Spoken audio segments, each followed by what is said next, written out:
বিসমিল্লাহির রহমানির রহিম। আসসালামু আলাইকুম ওয়া রাহমাতুল্লাহ। প্রিয় শিক্ষার্থী বন্ধুরা, আশা করি তোমরা নিশ্চয়ই ভালো আছো। আমরা বিগত কয়েকদিন পর্যন্ত ক্লাস দিতে পারিনি।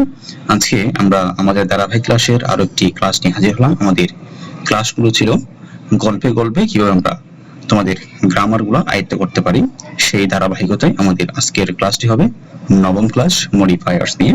ইংলিশ এক্সাম ফর এসএসসি বই থেকে আমরা আজকের মডিফায়ার লেকচারটা দেখবো ইনশাআল্লাহ। একটা গল্পের মধ্যে দিয়ে আমরা মডিফায়ার্স দেখব। এই মডিফায়ার টপিকটা তোমাদের আগে ছিল না বা এসএসসি তে ছিল না, এসএসসি তে তোমাদের এখানে যুক্ত করা হয়েছে। এই মডিফায়ার কি বিষয়টা আমি একটু বলি। বিষয়টা হচ্ছে কোনো কিছুকে নির্দেশ করা বা মডিফাই করা, নির্দেশিত করা। যেমন আমি যদি বলি এখানে, এই যে আবু বকর ছিল একজন সাহসী ছেলে, এই যে সে কেমন ছেলে, সে একজন সাহসী ছেলে, অর্থাৎ এখানে এই ছেলেকে মডিফাই করার জন্য এই সাহসীটা ব্যবহার করা হচ্ছে, অর্থাৎ এটা একটা অ্যাডজেক্টিভ হিসেবে এখানে ব্যবহৃত হচ্ছে। যেমন সে একজন ভালো ছেলে, সে কেমন ছেলে, ভালো ছেলে, সে খুব ভালো ছেলে। আমরা আরো একটা মডিফাই দিতে পারি, মডিফাই করতে পারি আমরা, সে খুব ভালো ছেলে। তো এখানে এই যে মডিফাই করার জন্য এটা ভার্ব হিসেবে বসতে পারে, অ্যাডজেক্টিভ হিসেবে বসতে পারে, অ্যাডভার্ব হিসেবে বসতে পারে, নাউন হিসেবে বসতে পারে, বা এখানে পার্টিসিপল হিসেবে বসতে পারে, ফ্রেজ হিসেবে বসতে পারে, তারপর ইনফিনিটিভ হিসেবে বসতে পারে। তাহলে আমরা একটু দেখবো এখানে গল্পের ফাঁকে ফাঁকে কোন রুলস গুলো ইউজ হচ্ছে। যেমন এখানে যদি আমরা প্রথম একটা লাইন দেখি, আবু বকর ছিল একজন সাহসী ছেলে। এখানে বলা হচ্ছে pre modify the noun with an adjective. এখানে ব্র্যাকেটের মধ্যে এটা রাখবে তোমাদের, গ্যাপের পরে ব্র্যাকেটের মধ্যে থাকবে pre modify the noun with an adjective, অর্থাৎ এখানে নাউনকে মডিফাই করে এমন একটি অ্যাডজেক্টিভ বসাতে হবে। নাউনকে মডিফাই, অর্থাৎ ছেলে এটা একটা নাউন, এই ছেলেকে মডিফাই করে এমন একটি অ্যাডজেক্টিভ এখানে সামঞ্জস্যপূর্ণ অ্যাডজেক্টিভ বসাতে হবে। তাহলে এখানে আবু বকর ছিল একজন ছেলে, কেমন ছেলে, সাহসী ছেলে, অর্থাৎ ব্রেভ। তার মানে কি বসাবো, ব্রেভ। তাহলে এভাবেই আমরা মূলত মডিফায়ার গুলা পূরণ করবো। তার আমরা গল্পটি দেখি। আবু বকর ছিল একজন সাহসী ছেলে। এক রাতে সে একটি গ্রামের রাস্তা দিয়ে হাঁটছিল। সে একটি বিশাল বাড়ি দেখলো। বাড়িতে ছিল ভয়ঙ্কর, স্কেয়ারি, এবং এর পরিবেশ ছিল খুবই ভেরি থমথমে।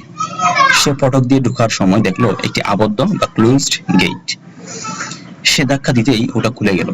ভেতরে একটি ডাকতে থাকা বার্কিং বা ডাকতে থাকা কুকুর তাকে তাড়া করলো। আবু বকর দেখলো বাগানে কিছু বা সাম মরা গাছ দাঁড়িয়ে আছে। এই বা দিস দৃশ্য দেখে তার বুক কাঁপছিল।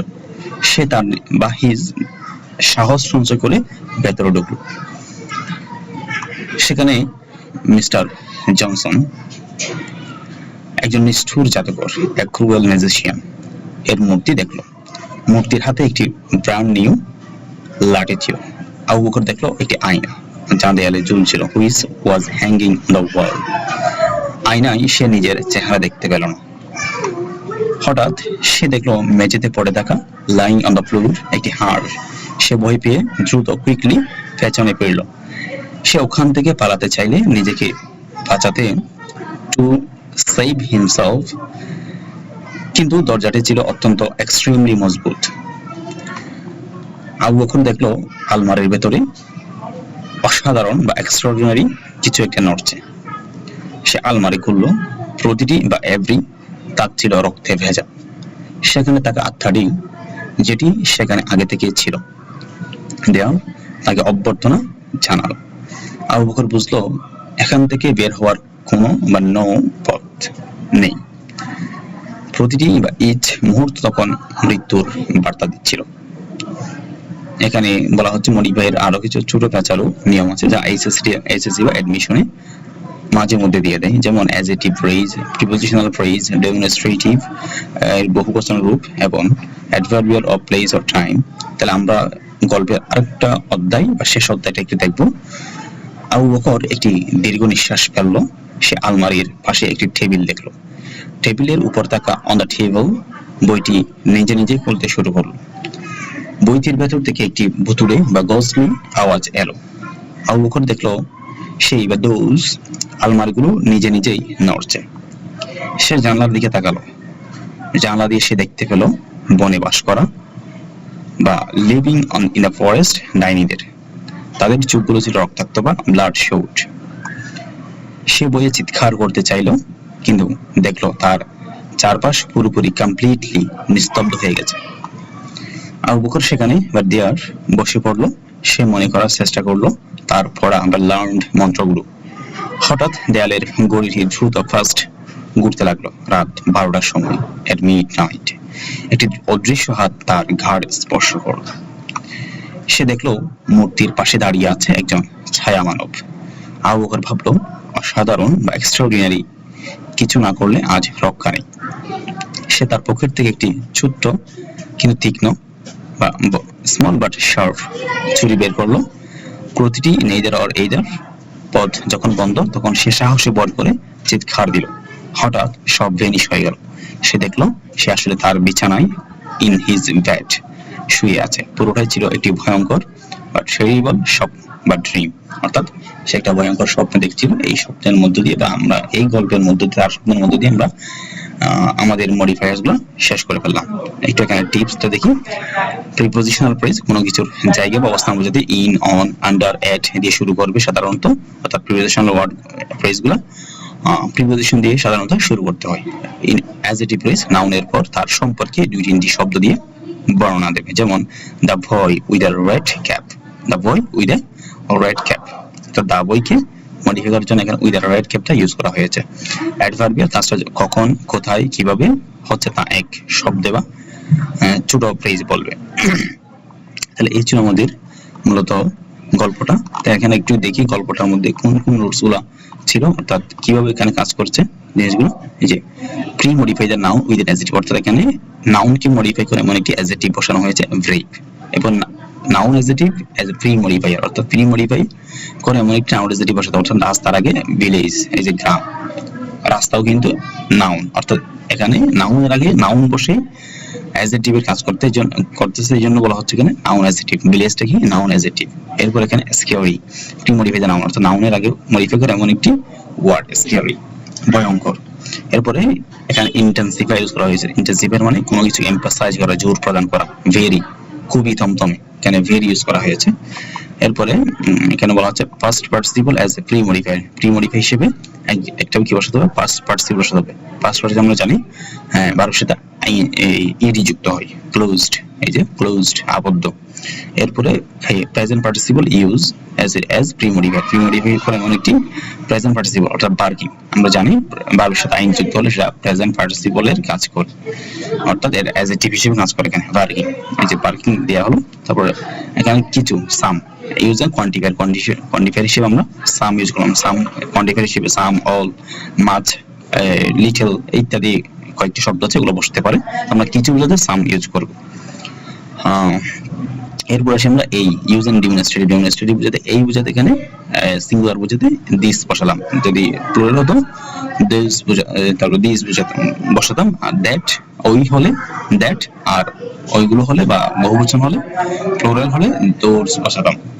তার চারটা demonstrative, this, that, this, this, এই চারটা হচ্ছে আমাদের ডেমনস্ট্রেটিভ। তো এখানে এরপর দেখি আমরা ইউজ দ্য পসিটিভ, পসিটিভ হিসেবে এখানে হিজ, তাহলে নিজের বোঝাতে আত্ম বোঝাতে এখানে হিজ পসিটিভ, পসিটিভ বলতো নিজেকেই বোঝাই বা নিজের আত্মকেই বোঝাই। এখানে তার হতে পারে, নিজের হতে পারে, তাদের হতে পারে, যে কোনো কিছু বসতে পারে বা আমাদের হতে পারে। এরপর আসি আমরা pre post modify the noun with an appositive. Appositive মানে হচ্ছে যে নাউনটা দেওয়া আছে, এই নাউনের অতিরিক্ত আরেকটা পরিচয় বা অতিরিক্ত কোনো কিছু করা। যেমন এখানে মিস্টার জনসন কথা বলা হচ্ছে, সে একজন কি ক্রুয়েল ম্যাজিশিয়ান, একজন নিষ্ঠুর জাদুকর, এটা একটা অ্যাপোজিটিভ। এরপর আসি আমরা brand new, use a compound as pre modifier, compound, এই যে কম্পাউন্ড হিসেবে এখানে ইউজ হচ্ছে।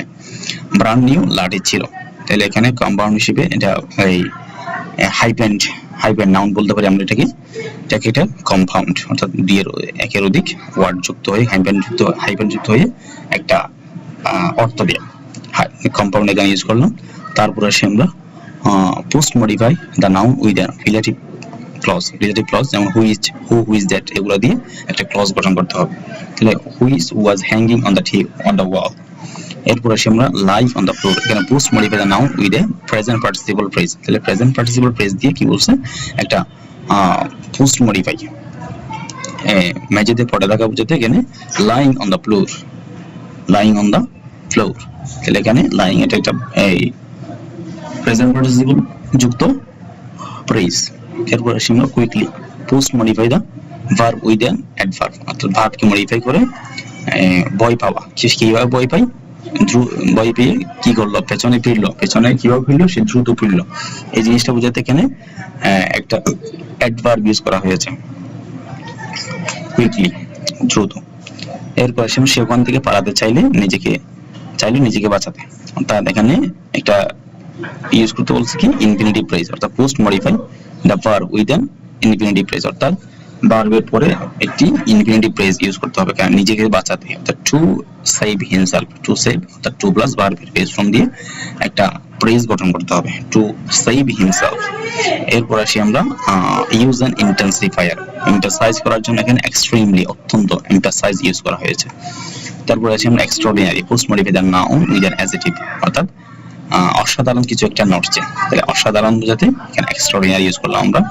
প্রতিটি use and distributive as a pre modifier, একটা ডিস্ট্রিবিউটিভ বসালাম অ্যাপ্রি হিসেবে। এরপর আসি আমরা post modify the noun with an adverbial, adverbial হিসেবে এখানে দেয়ার বসালাম। এরপর আসি আমরা ইউজ অ্যান্ড কোয়ান্টিফায়ার, নো, এটা একটা quantifier. Use and distributive as a pre modifier, তাহলে এখানে একটা ইচ, প্রতিটি বোঝাতে ইচ বসালাম। এরপরের গল্পে আসি আমরা post modify the noun with a prepositional phrase, তাহলে নাউনের পরে একটা প্রিপোজিশনাল ফ্রেজ বসাতে বলছে, অর্থাৎ অন দ্য টেবল, আমরা বললাম কি টেবিলের উপর থাকা বোঝাতে অন দ্য টেবল, অর্থাৎ বইটি কোথায় ছিল? বইটি ছিল অন দ্য টেবল, টেবিলের উপরে। তার বইটির ভেতর থেকে একটি বোতলে, অর্থাৎ গোস্টলি প্রি মডিফাই দ্য নাউন, এই নাউনকে মডিফাই করে আমি একটি ওয়ার্ড বসাতে বলছি, এখানে গোস্টলি বসালাম আমরা। তারপরে আসি আমরা those, use and demonstrative as pre modifier, plural হিসেবে এখানে দোজ বসালাম। যদি বলে এখানে যে প্লুরাল বলা আছে এখানে, এই জন্য দোজ বসালাম। দ্যাট এর বহুবচন বা প্লুরাল দোজ। এরপরে আমরা বসাবো post modify the noun with an adjective phrase, adjective phrase বসাবো একটা নাউনকে মডিফাই করে এমন একটি, living in the forest, living in the forest, অর্থাৎ বনে বাস করা ডাইনি, তাহলে ডাইনিকে মডিফাই করে এমন একটি অ্যাডজেক্টিভ ফ্রেজ আনতে হবে এখানে, বনে বাস করা, লিভিং ইন দ্য ফরেস্ট। এরপর আসি আমরা তার চোখগুলো কেমন ছিল, ইউজ অ্যান্ড নাউন অ্যাডজেক্টিভ, অর্থাৎ নাউন অ্যাডজেক্টিভ একই সাথে সে নাউন আবার সেটা অ্যাডজেক্টিভে কাজ করবে, অর্থাৎ রক্তাভ, চোখগুলো ছিল রক্তাভ, অর্থাৎ কেমন? Blood shot. এরপর আসি আমরা use and adverb two pre modify the adjective, অর্থাৎ অ্যাডজেক্টিভকে মডিফাই করে এমন একটি ওয়ার্ড বসাতে হবে, অর্থাৎ এর আগে অ্যাডজেক্টিভের আগে সাধারণত অ্যাডভার্বই বসে, তাহলে এখানে অ্যাডভার্ব বলেই দিয়েছে অলরেডি, তাহলে কমপ্লিটলি বসলাম না, পুরোপুরি বলতে কমপ্লিটলি।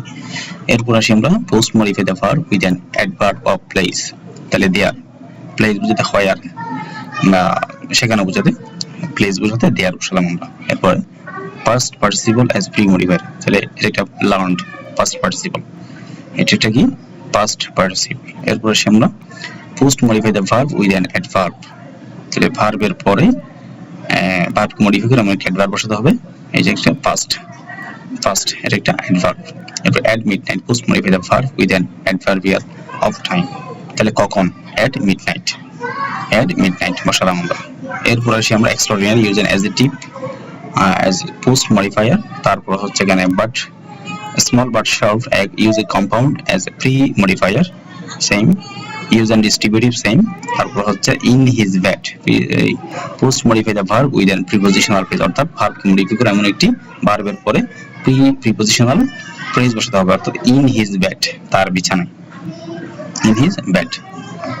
টেরিবল ভয়ঙ্কর বোঝাতে প্রি মডিফাই দেওয়া, অর্থাৎ নাউনের এই স্বপ্নকে মডিফাই করে এমন একটি ওয়ার্ড যেটা আমরা টেরিবল দিলাম, এটা একটা অ্যাডজেক্টিভ হিসেবে বসতে পারে। তাহলে এই ছিল আমাদের মডিফায়ারের বিস্তারিত একটি গল্পের মধ্যে আমরা জেনে নিলাম কিভাবে কি বসাতে হবে। তো সেই পর্যন্ত সুস্থ থাকো, ভালো থাকো, আমরা নেক্সট ক্লাস ইনশাআল্লাহ কানেক্টর নিয়ে জানবো।